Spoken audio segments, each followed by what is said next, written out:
Hello everyone. तो इस video में हम लोग class 11th physics Maharashtra state board का गॉस लॉ करने वाले हैं, जो कि सीबीएसई में भी क्लास 12th में है। तो गॉस लॉ एक्चुअली बताता क्या है, ये प्रोवाइड करता है हमें equivalent method to finding electric intensity. हमें प्रीवियस वीडियो में पढ़ चुके हैं कि इलेक्ट्रिक फील्ड इंटेंसिटी क्या होती है। That is nothing but ratio of force per unit charge, है ना। हमने ये प्रीवियस वीडियो में पढ़ा है। तो वहाँ पे इलेक्ट्रिक फील्ड इंटेंसिटी हमने का फॉर्मूला पढ़ा था। तो उसी इलेक्ट्रिक फील्ड इंटेंसिटी के लिए अलग अलग बॉडी के लिए अलग अलग क्लोज सरफेस, जैसे यहाँ पे दिया है, to find the value of at a close surface and total charge enclose by that surface, इसके रिलेशन को भी ये ऑब्टेन कराता है। तो 12th स्टैंडर्ड में आप देखोगे गॉस थ्योरम का यूज़ करके हम वहाँ पर स्पेरिकल सरफेस, सिलेंड्रिकल सरफेस के लिए हम ऐसे ऐसे उसका गॉस थ्योरम का एप्लीकेशन यूज़ करके इलेक्ट्रिक फील्ड इंटेंसिटी पता करेंगे। यहाँ पे अभी हम पता करेंगे कि गॉस थ्योरम आया कहाँ से। ठीक है, तो गॉस थ्योरम के लिए हमने इमेजिन कर लिया अ स्मॉल चार्ज जो कि प्लस क्यू है। यहाँ पे हमने कोई भी सरफेस, इरेगुलर सरफेस इमेजिन कर लिया जहाँ पे चार्ज प्लस क्यू है। कौन से पॉइंट पे है? ओ पॉइंट पे है। ठीक है, इनसाइड क्लोज सरफेस, ये कैसा सरफेस है आपको? Close surface. Imagine a infinitesimal area D A of the given irregular close surface. तो यहाँ पे हमने कोई भी इरेगुलर सरफेस एरिया इमेजिन कर लिया डी ए, ठीक है, जिसको हमने डी ए से रिप्रेजेंट कर दिया है। The magnitude of electric field intensity at point P on D S due to charge plus Q at point O is, तो इसका मैग्नीट्यूड इलेक्ट्रिक फील्ड इंटेंसिटी का पॉइंट ओ से यहाँ पे क्या इमेजिन किया, क्या अज्यूम किया हमने? Q by 4πε/r²। और इलेक्ट्रिक फील्ड इंटेंसिटी का डायरेक्शन भी कैसा रहेगा? ऐसे ही, इसी के डायरेक्शन अलॉन्ग रहेगा, आउटवर्ड रहेगा। देखो यहाँ पे direction of E is away from point O, तो एरो ऐसा रहेगा, अवे फ्रॉम पॉइंट ओ। और थीटा क्या है? Angle subtended by normal drawn to the area D S, normal drawn to the area D S, area D S के जो normal draw किया है वहाँ से इस एंगल को क्या किया है? सबस्टेंड किया है। और ये एंगल को हमने क्या लिया है? दी थीटा। ठीक है, और इसका जो डायरेक्शन है यहाँ के नॉर्मल का, वो किसके डायरेक्शन में आएगा? डायरेक्शन ऑफ ई, जो कि अवे है। ठीक है, तो इसीलिए जो थीटा होता है वो कैसा होता है? एंगल 0 डिग्री का होता है। तो इसीलिए कॉस थीटा भी क्या रहेगा? हमेशा 0 रहेगा, क्योंकि एक ही लाइन पर है तो वहाँ पे एंगल 0 है। तो एंगल 0 है तो कॉस 0 क्या हो जाएगा? 1 रहेगा। अब हमें इलेक्ट्रिक फील्ड इंटेंसिटी पता है Q बाय 4πε/r²। ठीक है, तो हम क्या करेंगे? जो इलेक्ट्रिक फ्लक्स है उसका फॉर्मूला क्या है? Electric flux passing through area, जो कि फाई होता है, nothing but E cos theta D S, E cos theta D S. E क्या है? इलेक्ट्रिक फील्ड इंटेंसिटी है। cos थीटा क्या था? एंगल सबटेंडेड, जो कि थीटा 0 था, इसीलिए cos 0 क्या हो जाएगा? 1। और डी एस हमारा एरिया। तो E की जगह हम क्या सब्स्टिट्यूट कर सकते हैं? अगर मैं इसको इक्वेशन 1 मान लूँ तो वह Q बाय 4πε/r²। और cos थीटा मैंने ऐसे ही रखा और डी एस भी ऐसे ही रखा।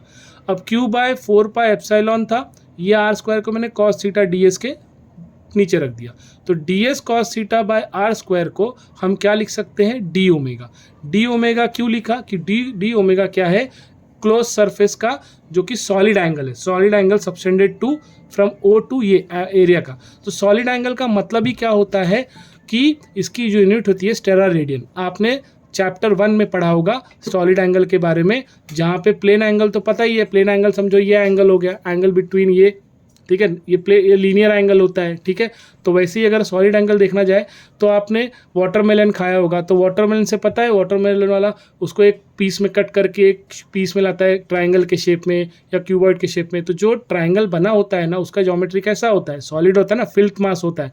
या कोई केक काट लो आप, तो केक का भी कैसा होता है आपका? सॉलिड मास होता है ना अंदर, तो इसलिए इसका एंगल कैसा होता है? बिटवीन दम सॉलिड, तो इसलिए इसको क्या बोला जाता है? Solid angle. ठीक है, फिल्थ मास होता है, तो उसको डी ओमेगा से बोला जाता है। तो D cos theta upon r²। यहाँ पे आपको सिर्फ इसकी वैल्यू याद रखनी है कि D cos theta S, D S cos theta upon r² का वैल्यू क्या होगा? D omega. और डी ओमेगा क्या है? Solid angle. तो हमने फ्लक्स ले लिया, स्मॉल फ्लक्स था, तो यहाँ पे स्मॉल क्या हुआ? एंगल हुआ। ठीक है, छोटा एंगल।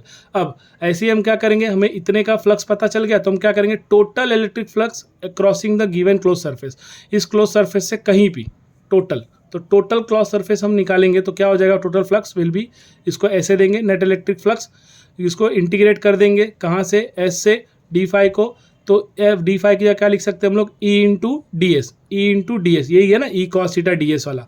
तो e इंटू डी एस की cos थीटा हमारा क्या हो जाएगा 1 है ना, cos थीटा हमारा 1, तो e cos theta ds।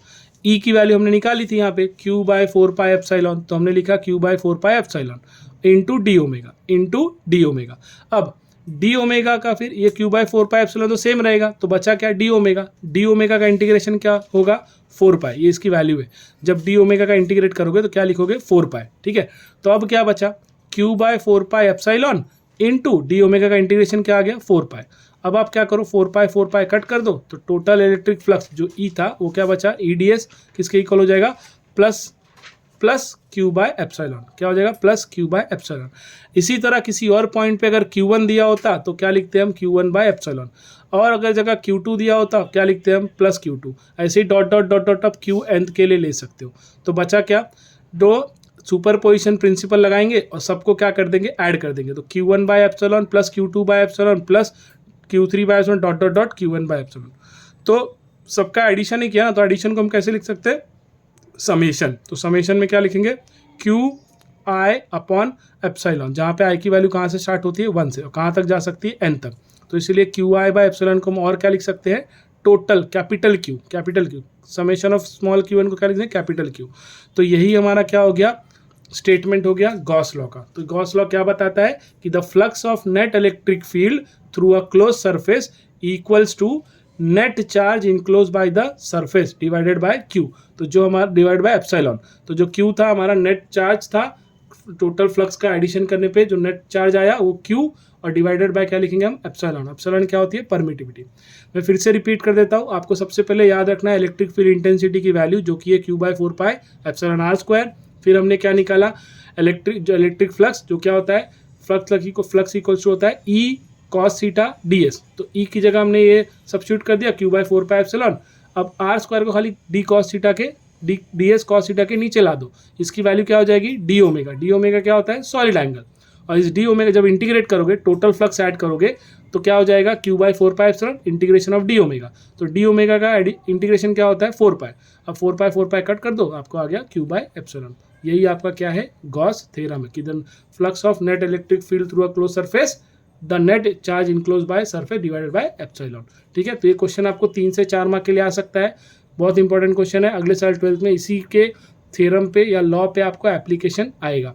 CBSE की बुक्स में यहाँ पे उन्होंने सॉलिड स्फीयर के हिसाब से चेक कराया, तो आप सॉलिड स्फीयर के हिसाब से भी सॉल्व कर सकते हो, जो कि और काफ़ी इजी मेथड है। लेकिन हम महाराष्ट्र स्टेट बोर्ड के बारे में पढ़ रहे हैं तो हमारी टेक्स्ट बुक में ऐसे ही दिया है, तो हमें ऐसे ही करना है। आई होप आपको समझ में आ गया होगा। ठीक है, थैंक यू।